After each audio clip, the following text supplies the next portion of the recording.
It is so difficult to follow Yesha.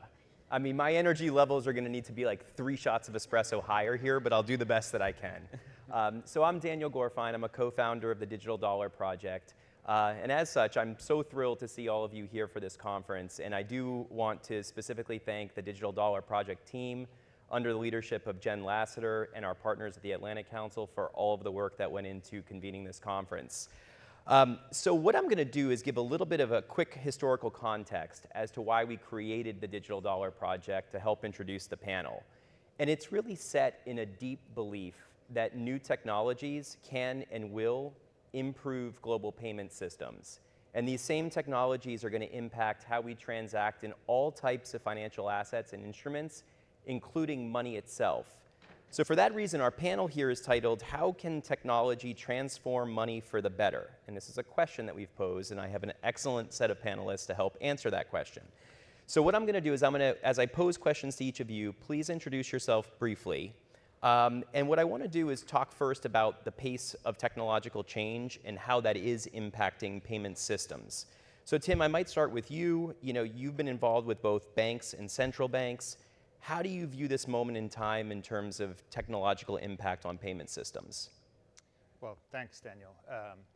Tim Davis, I lead the advisory blockchain digital asset practice at Deloitte.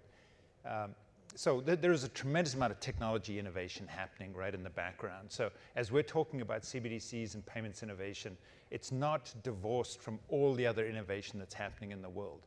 And one area of innovation that you mentioned in particular that's having probably the most transformative impact is AI. And I think we need to make sure that we're appreciating the impact of AI on the decisions that we're thinking about relative to digital currency, because these two are not divorced. And the reason I say that is in terms of AI innovation, the last 6 months have been absolutely unprecedented in terms of improvement. And take what you will from some of the quoted metrics, but it's a technology that learns about 1,000 times faster than humans can learn. Its capability doubles every 90 days. And so so we're very close to being at what's being referred to as commercial agency. So AI right now does not have the ability to do much for you in terms of commercial transactions, but we're very close. So think of a situation in which you accept a meeting for a dinner in New York, and your AI says to you, Daniel, I see you accepted a dinner in New York 2 days from now. Would you like me to make those travel arrangements? And you say, yes, I would. It'll say, are you going to stay over in the city? Yes, I will. What's your budget? I'd like it to cost no more than, say, $700 for the travel. AI goes away and makes those arrangements, books the flight, if need be, has a car waiting for you at the airport, depending on travel, to make sure you get to the restaurant in time for your 7 o'clock dinner appointment. Books you in a hotel that's walking distance from the restaurant. So it makes all those arrangements for you. That level of sort of commercial agency we haven't seen yet, but I think we will see very shortly. And obviously, as you think about what that means relative to digital money, AI can do things with regular fiat. So it can fill out the web form and actually make those arrangements in the traditional sense. But it really becomes a superpower in the sense of digital money and Web3 money, where money travels across the internet. Now, that comes with great danger and great power as well, but it's happening. And so I think we just need to recognize that AI is going to have a fundamental impact on how we use and think about digital money going into the future. And I would say you shouldn't have a CBDC strategy without also having an AI strategy that goes hand in hand, because AI is going to have an impact both for good and innovation, but it's also going to represent some of the threats that have to be managed relative to the security and integrity of AI systems, of digital money systems. And so I think we have to understand that because AI is improving its innovation at such a pace, digital currencies have been on a slow arc of innovation and has been very sort of managed and slowly considered. It's getting so outpaced by the pace of AI innovation that I believe it's quite possible that AI will actually drag forward digital currency adoption as we see more AI use cases. So that's why I see the two being intersected. Yeah, it's this world of open and kind of interoperable networks that I think we'll get into a little bit further. So Noach, let me turn to you. You come from Israel, where they've been at kind of the forefront of digital asset innovation. Where is your research taking you? What are you guys bullish about when you look at this technology? Okay, so I'm here representing a country. I think it's different than other people, so I'll try to be careful with my words. So, but Israel is a very unique place, I think. We lead the technology side of fintech, as well as other technologies. But if you take a look at the use of digital money in Israel, it's almost non-existent. I don't know if you know it, almost nobody is investing in it. I'm talking about maybe a couple of thousand people. With the states of millions. Almost no businesses use these kinds of currencies. And there's a reason for it, in our opinion. I'm Noach, I'm the Minister of Economic Affairs and the Israeli Embassy here in DC. I represent the Ministry of Finance in Israel, from Israel in the United States. And we see the problem very clear. And the problem is the existing financial system in Israel. We have maybe a handful of banks that control all the market. We're talking about more than 70% of credit, all the bank accounts, of course. So that gives them a very big competitive advantage. And we've been trying to create competition in that sector in Israel for years. Some successes, but not significant. And I think we see this technology as our chance to change our system and create what we have been trying to create for many, many years. I'm talking decades. Stable, healthy competition in our financial system. And we really see that as a chance. And that's why we're not waiting for any other technologies or any other regulation to evolve. We have to work fast. And I think in the last year, you can see in Israel a very big change. First of all, we decided on a framework. We decided how we're going to approach regulating this field, which will be, first of all, the first regulation that's going to come out is favorable ones, trying to help this market evolve in Israel. And of course, it will affect our companies around the world. Lowering barriers for these kinds of companies, these kinds of assets. I think that's what we're focused on. Of course, we see the great risks also, but we understand that there are risks and we have to address them. We have to help this market evolve. And so we created our model on a base of our estimate of the risk.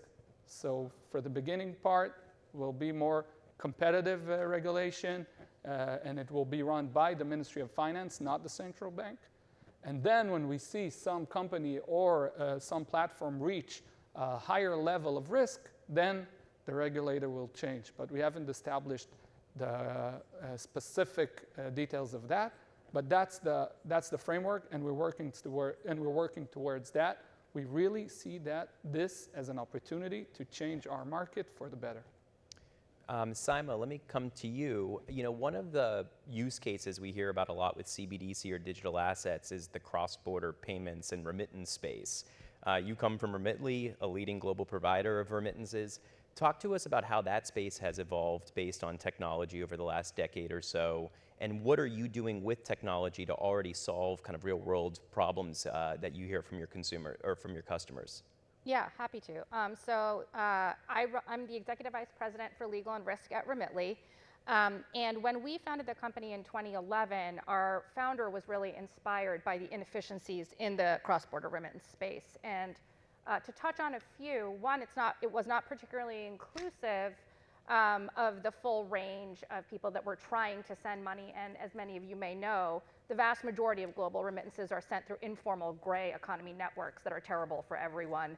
Along a variety of axes, including terrorist financing, lost money, fees, all of that. And so that was one area that was terrible. Another area is, in general, it was very expensive. Even in the formal economy, the average take rate or cost of a remittance in 2011 was 9%. So if you were sending $100, your recipient was getting a yield of $91. as well as speed, right? So it cost about, I mean, it took about 3 to 5 days for a remittance from like a Western Union type player to reach its recipient in 2011. So those were some of the problems that we set out to address. And there has been a proliferation of digital remittance players, and Remitly is proud to be one of the leading ones among them in the last 10 years plus. And the global take rate now has come down to around 6%, and Remitly's is in the range of 3%, and we're on track to meet the UNDP development goal of 3% by 2030. And so that's the overall landscape. Where we set out in the early days to focus was on a few things. Number one, there were options to take money in digitally. And most of the players were taking only cash in, but most people were already in the banking system or had a credit card, and that allowed us to get rid of the agent network and bring down costs. So you don't need to have a storefront, and that's the story of a lot of technology players in the last 20 years or so. The second thing we did was really take a look at our KYC and identity verification systems and say, where can we apply technologies, digital searches, and things like national identity databases that are starting to exist outside the United States and in developing markets in particular, to make this process faster and easier for our customers. So that has significantly brought down the cost, as well as allowed more legitimate people to enter the system. And then the third area that we look at, which might be most relevant for the discussion today, is taking a look at where we can address the many, many intermediaries involved in sending money from point A to point B internationally, and saying, where can we apply leverage to reduce costs and delays in the system. So 70% of our delays in delivery really exist or occur in the recipient network. So when you're trying to send money from the United States to the Philippines, you run your compliance process in the United States, but then you have delays on your recipient side in like with BDO Bank or whatever it might be, because they run their own compliance system. So where we can apply technologies to really integrate directly with national payment systems, that has a huge benefit for our customers. And so we're looking at taking that 5-day delay down as low as we can, because that makes a huge difference to recipients. So when you're talking about global remittances, 70% of those recipients are using those funds for necessities, right? So we're not talking about like vacations, we're talking about medical fees, we're talking about school fees, rent, groceries, and so timing really matters. And so we were able to bring our delivery rate to over 90% delivered within an hour or less. And so that makes a huge difference to working people who are, especially working class folks that are getting their paycheck on day one, and they really would love for it to be delivered to their mom or their wife on the same day. Great. And so, Michael, last but not least, you've worked, some really important and fascinating jobs, both public and private sector, and you've always focused on the impact of technology and kind of the plumbing that underpins payment systems and money itself. How do you view this moment in time? What's exciting to you about new technologies? Yeah, I think, most relevant to this was the former acting director of FinCEN, which is the US Financial Intelligence Unit, and then also was general counsel at a cryptography company building configurable private computation.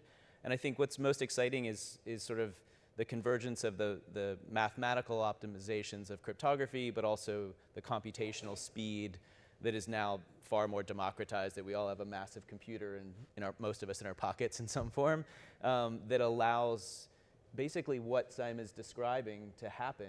We don't need switchboard operators to connect financial intermediaries and financial transactions at every step. That means more speed, just like we don't have to wait for the switchboard operator to pull a plug out and put it in another. But it also means, from a security and from a privacy standpoint, we no longer necessarily have to call the switchboard operator, say, my name's Daniel Gorfine, here's my social security number, here's my date of birth. This person out there is writing all this down, checking an OFAC list, checking another sanctions list, other high-risk things, and writing it all down and putting it on a piece of paper that we hope shreds at the end of the day or takes care of. And instead, we could have an exclusion proof, which is zero knowledge, basically where a transaction is sent, it just immediately checks without sending your information to the switchboard operator and just says, Daniel is not on the 5 lists that block lists that you set up. Nobody actually really cares what your social security number is or your date of birth. It's somewhere if it was needed. It's not sent around to 20 different places, and this transaction can go through seamlessly, also while putting you at less risk. Can I follow up with you on that? I mean, I think people hear these terms, these privacy-enhancing technologies. How real is this? How close are we to being able to scale this for real-world purpose? Yeah, it's a good question. It's close. It's very, very close. I mean, I think the math of the zero-knowledge cryptography is there. I mean, we have Zcash, for instance, and other even wrappers that we were building that would take any Ethereum address, an asset, and could wrap it to make it as private as Monero, but is absolutely verifiable as USDC is today, or any digital dollar, basically. But the math is there that the speed of transaction could happen, and certainly you could be at a grocery store at this stage, go in there, buy a bottle of beer, and they say, are you over 21? Instead of saying, yes, here's my date of birth, my eye color, and my home address to whoever you are, it would just verify that you were over the threshold of 21 and move on. I would just say, please, Daniel, the problem is maybe not as much on the technology, because I agree with Michael, it's very close, both in terms of the scaling of these chains as well as the technology. The problem we have is we don't have a global policy framework around how and when there needs to be this limited disclosure of these sort of privacy technologies to solve various sort of regulatory requirements, right? And because of that, it's just sort of being put into the no-fly list, right? It's like if you're using those kind of technologies, then you must, the assumption is that you're up to no good, right? And so somehow I think we do need to evolve the global policy debate to say there is value in this technology, but it's only in the context of when we sort of can agree as to when there needs to be appropriate disclosure, both for law enforcement, but also for compliance reasons. And the technology can absolutely do that, but there's just no agreement on how that I think it's hard for policymakers and regulators to wrap their heads around the fact that a technology that's being used for pure anonymity and causes issues in that sense could actually be the solution in finding like the right balance for future systems. I mean, since we're on this topic, Noach, I'm going to look at you. Is this something that you guys are exploring as well in terms of privacy enhancing technologies? Is that part of the conversation? Look, you're talking to me today after we experienced the hardest day of our lives. And just a couple of weeks ago, we're not talking years or decades, a couple of weeks ago, part of the funding that was used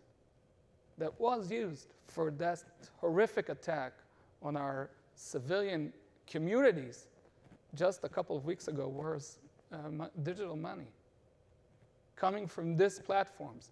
So, we're Israelis, we're very into technology. We're very technology oriented, but I agree that it's a global effort. We see it happening these days. Actually, these days, there's a task force created yesterday between 12 intelligence bodies in 12 countries, from United States, Europe, and others, and Israel, of course, to fight this terror funding. There was a statement by the UK that many joined on the OECD initiative for transparency. It relates more to taxation, but we see it as a good opportunity to address also other things. And I think we are open to technologies, but we need to understand the risks. And as I said, we see this as a great opportunity, and we're not going to miss this opportunity. But in order to enjoy the benefits of this opportunity, you have to address the risks. So until we know in a very certain way that we're addressing those risks, I think we'll have a hard time. Accepting it. And the other things I have to say, I know some of you are executives in your companies, I think what we saw from the United States in the last week of holding companies accountable for their actions, I think that's another thing that we see very favorably. So let's see if the companies really believe in these systems to protect them from that, from the authorities on that matter. So if we start seeing those signs, I think we'll be more open to it. But Okay. our risk is very clear. I want to come back to pain points and kind of real-world friction that we're trying to solve for. And Saema, I might come back to you to kind of go a level deeper as well. I mean, you have a background in FX markets, but from a consumer perspective, what are the friction points we're trying to use technology to solve for? Can it enhance transparency? Do you see opportunities to increase speed? And can it improve markets, FX markets, which are really important to the work that you all do? Yeah, so I think all of the above, right? So I think in some of the cases that I touched upon that we're largely ahead of now, technology could massively increase some of the threshold access points because there is this digital onboarding, right? And that I think is pretty clearly available to everyone now. Everyone knows how to get into a wallet and off a wallet. There's people that could be included further. But I think to your point on FX, there's a huge part of what we're trying to deliver is more speed, instant real-time payments, right? And I think that there's multiple layers of barriers to real-time payments. Some of them are, it's really important to disaggregate them and say how many of them are imposed by governments and agnostic to the technology. That friction is there, it needs to be there, and we need to use technology to find ways to meet the government's objectives so that we can get faster. Because the problem isn't, just to talk for a little bit about the background, we could do a real-time payment anywhere, anytime, right? There's already pooled correspondent banking accounts in, all over the world. The issue is not that the money isn't there. The issue is that the forecasting may not be there to have the right pools in the right place at the right time. The correspondent bank may not want to take the credit risk on you, or the correspondent bank may not want to take the compliance risk. So we have to use technology to address those underlying problems. And on the FX side, some of the credit issues and access issues that arise occur with rolling time zones, frankly. It's just the bank, our banks close in the United States at whatever time on Friday, and we have a forecast for how many transactions we're going to have coming in through our pipes over the weekend. We have a forecast. Sometimes it's wrong because sometimes something happens, the currency moves in the aftermarket trading or whatever it is, and you get more orders than you anticipate, more transactions than you anticipate on a Saturday or a Sunday. Now the State Bank of India has to make a choice about whether it's going to disperse funds for you when you may have $1 million sitting in that account, but you have orders for $2 million in disbursement. And so where we have access to real-time payment networks, where we have access to national banking systems directly, we don't get caught in those rolling closures.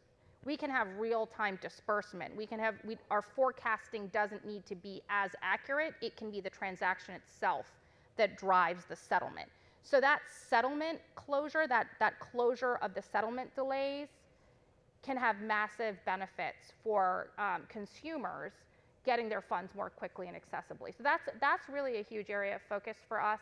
And then wherever we can use real-time payment networks within the banking system to get that 24/7 cycle, that again has those same benefits. So what we take a look at really very closely is how do we optimize now and how do we plan for the optimization later, because obviously in the United States, I don't think the Federal Reserve has approved anyone yet that's a non-bank participant under the final rules that came out last year.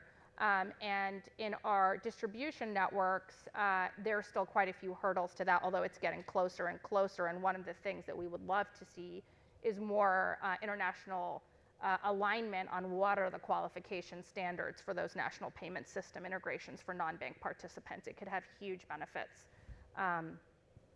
for the type of users that we serve that are trying to send and receive small dollar remittances for necessities around the world. And just to take a step back, to, I guess, show my bleeding heart for a second, the global volume of remittances from the developed world to the developing world is the single largest net transfer of wealth that exists in the world. And it far eclipses the volume of international development aid, foreign direct investment. It is the single most powerful tool that is crowdsourced for global development. So decreasing the friction in that, increasing the speed of it, decreasing the cost of it, improving the accessibility of that is one of the best things we can do for global poverty in the world.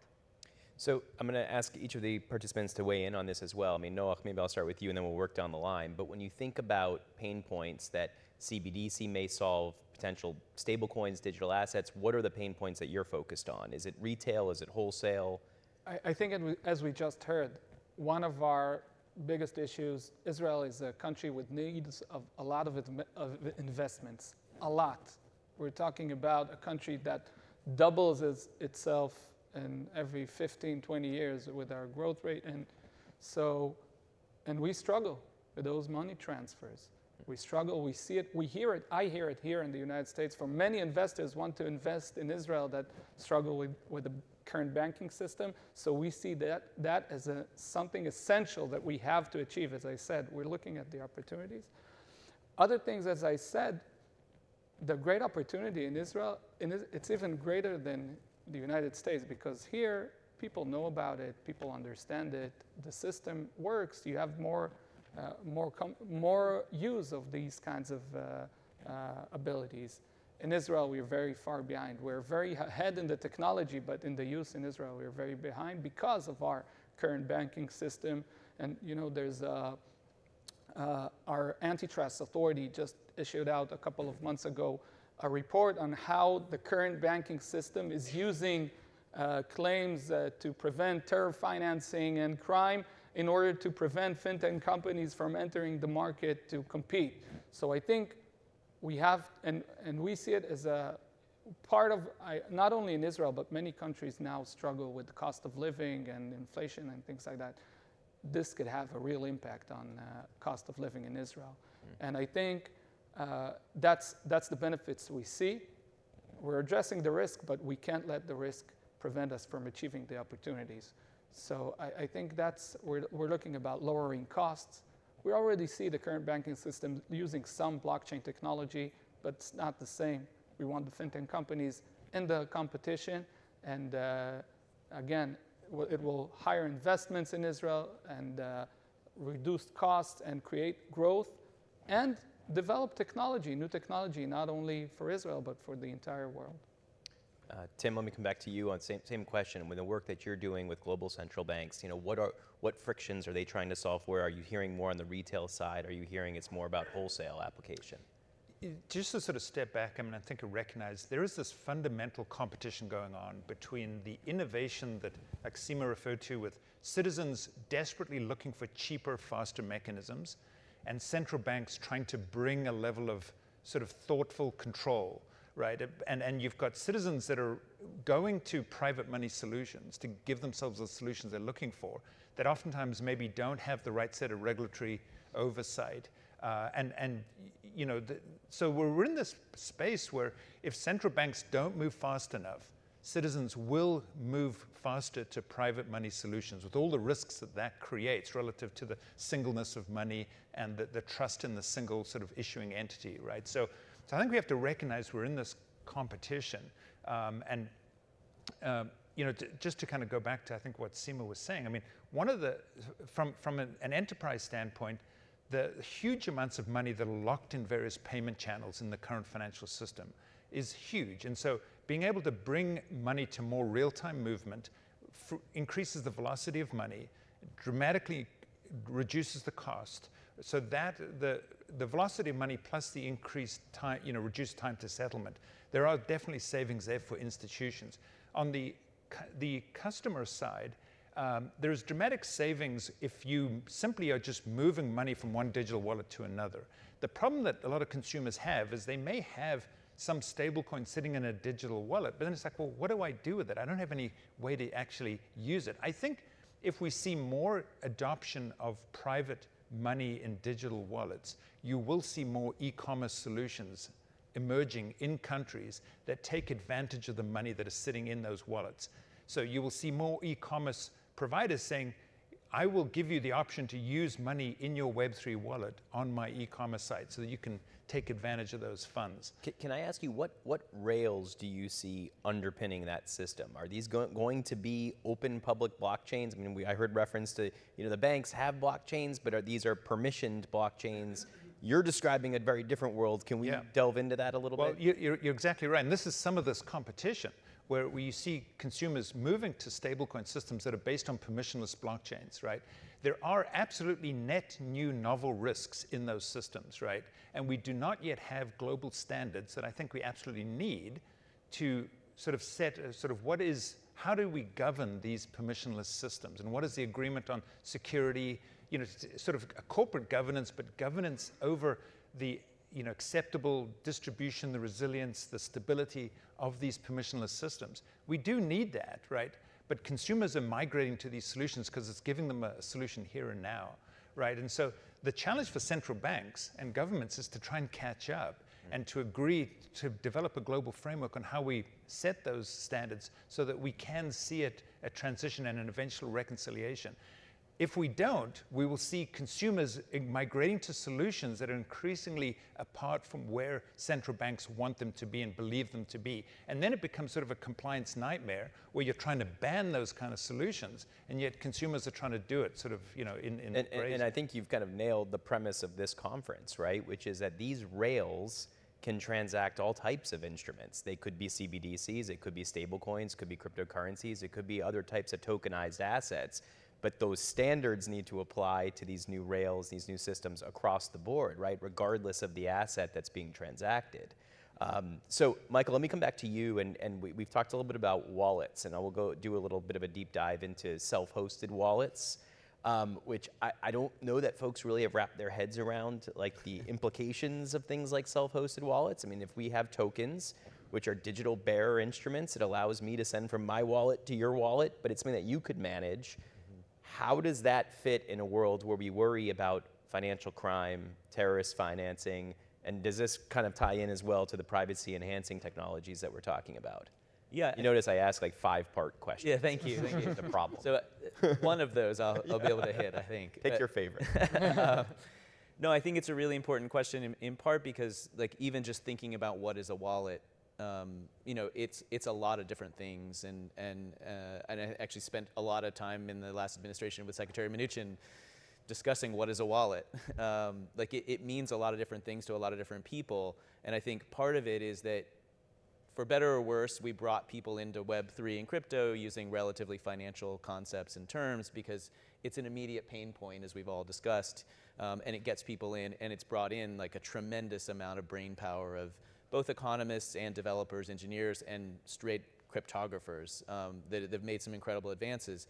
But a wallet in itself is really a key management structure. So, and it goes back to earlier cryptography, but it's really, I almost think of it more as like a one password or a keeper. It's a password management to access data that's on a public ledger that's private and kept secure. So from a consumer protection standpoint, there's a lot of risk in that if you lose your master password, you lose it for real, because that's what makes it so cryptographically secure. It's like losing your physical wallet. It's really like losing your physical, well, it's not even that, it's really like losing your physical wallet and the keys to your car and the keys to your house. Mm-hmm. Because it may not just be money, it might be actually, this is how I access an NFT that lets me get into a room. Or a conversation. So it truly is a password. And so it is not just money. But I think it's also really important in all the sort of de-risking conversations that we've had, that this is also a way, banks, there was just a settlement for one major bank that for like 6 years was just outright blocking anybody that had an Armenian name. And I think they paid, I don't know, hundreds of millions of dollars or something.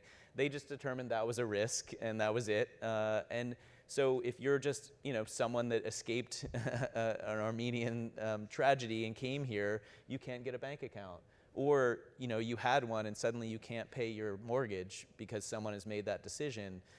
There's a resilience to that allows you, or if you're in Ukraine and suddenly have been invaded and you have to get out and your bank is now occupied. Even early OFAC was actually based on protecting foreign assets as the Nazis were going into other countries like Denmark and occupying them, so that OFAC actually said, freeze the assets in the US so that the Nazis can't repatriate that back. We want people to have their own money. And I think on some level, this is a modern version of you should be able to custody your own assets. There have to be risk management, as we've all discussed. But I think, as Simon said in the very beginning, the more people you bring into the legitimate financial system, the tide goes out and it's easier to spot the terrorist financing, because right now a remittance in many ways is noise that you can't tell, is that actually somebody sending funds they shouldn't be, or they've been debanked because they don't have certain static documentary evidence, which now there's a lot of other activity-based risk indicators that we can use. And I think that's part of the recalibration that some of the technology advances allow us to be much more granular around a composable digital asset, whether it's a CBDC or a stable coin or anything else, is that you can now say, you know what, buying groceries is not the same as buying a condo in Miami. We actually don't need 3,000 data points and 50 years of history. If I talk to someone who just came here from England and doesn't have a credit history in the US, but can't get a loan that's needed, well, we can calibrate that in a much more granular way based on thresholds, because the money's programmable, and then a remittance that's $50 really can genuinely be treated in a risk-based way that is different than a condo in Miami. So, Simon, maybe I'll come back to you, and I'll only give you a two-part question. I mean, I don't know if you have a response on anything around digital wallets and de-risking, but the other thing I would ask you is, as a remittance provider, what would need to be true about a future CBDC design to make it compelling?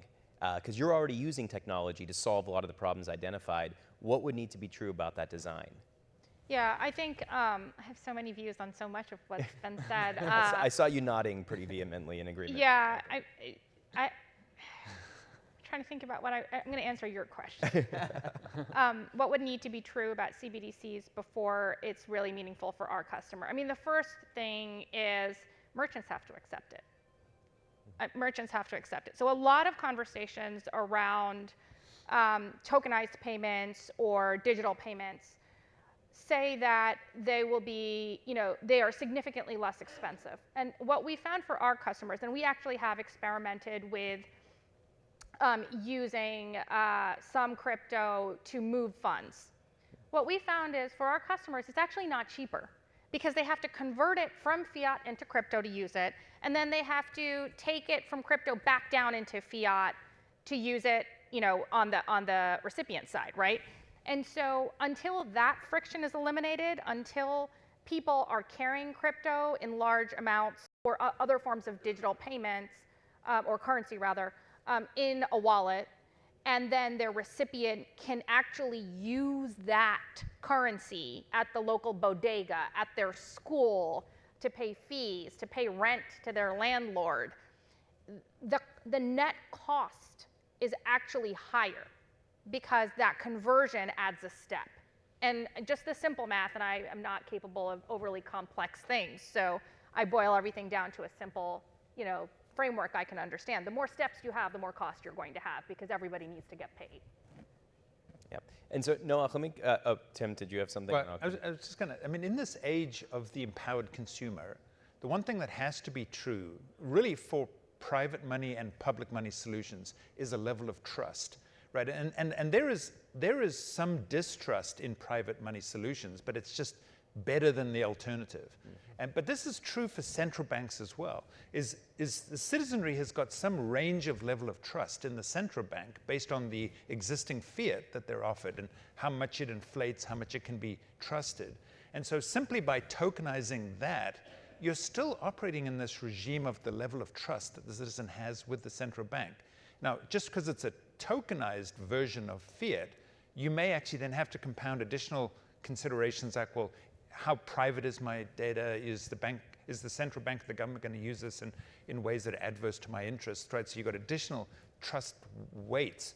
But just simply to say, I mean, evaluating the level of trust you have with your citizenry is kind of a key starting point, right, relative to how successful we're actually going to be with anything we launch, regardless of the level of, but there has to be utility too, but almost regardless of that. Absolutely. One thing I want to come back to, Noach, something that was raised earlier is who has direct access to payment systems, to central bank payment systems. And we've, there's a bit of a push globally, it seems, for non-banks, for regulated non-banks to have that access as well as banks. How are you all thinking about that? Is it something that you're opening up to say that specific regulated non-bank payments companies can gain access? Or is that something that you're keeping kind of to the banks themselves?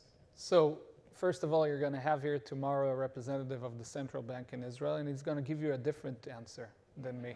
Excellent. Because they look at things a little different, as we said. Before I answer your question, I want to address another thing that was said here. You talked about a competition between the private and the central banks. I think there's also a competition between countries. It's not only, it's what central bank, or let's say more trustworthy central bank, issues out the first digital currency. I think that's going to be a very big issue going forward. So putting that aside and addressing the question, of course, our objective as the Ministry of Finance that we want to help the competition grow. We're looking at favorably.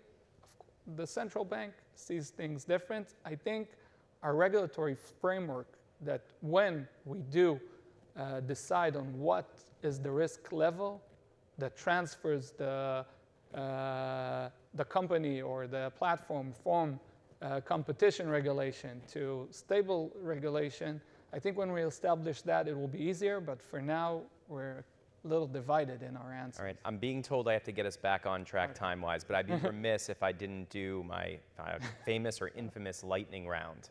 So some of you know I'm doing this, some of you don't, but here's what's going to happen. I'm going to make a declarative statement, and I'm going to give you, Michael, I'm going to give everybody, 2 song titles to either note your agreement or disagreement with my statement. I'm going to go down the line, so unfortunately you're first to go. So my first statement here is most of the world's largest democracies will have issued a CBDC by 2030. Don't Stop Believing or California Dreaming? California Dreaming. I would say Don't Stop Believing. You know the lawyers by their responses. Yeah. Don't Stop Believing. All right, Noah? Well, I have a problem because then they're going to say, Minister of Economics from Israel, like, All right, we'll give said that by 2030 we're going to... I'll give you a pass, but I'm going to make you answer the last one. So the last question, global cross-border payments will be near real time, and the average cost of transactions will be less than the target global sustainable goal of 3% by the year 2030. Rocket Man or Fade to Black? Oh, Rocket Man. I think Fade Black. Oh, okay. Wow. Rocket Man, all the way. Rocket Man, of course. All right, excellent. You should Well, fire me if that's not me. You should Join write me in to our thanking our CEO and panel. have me fired.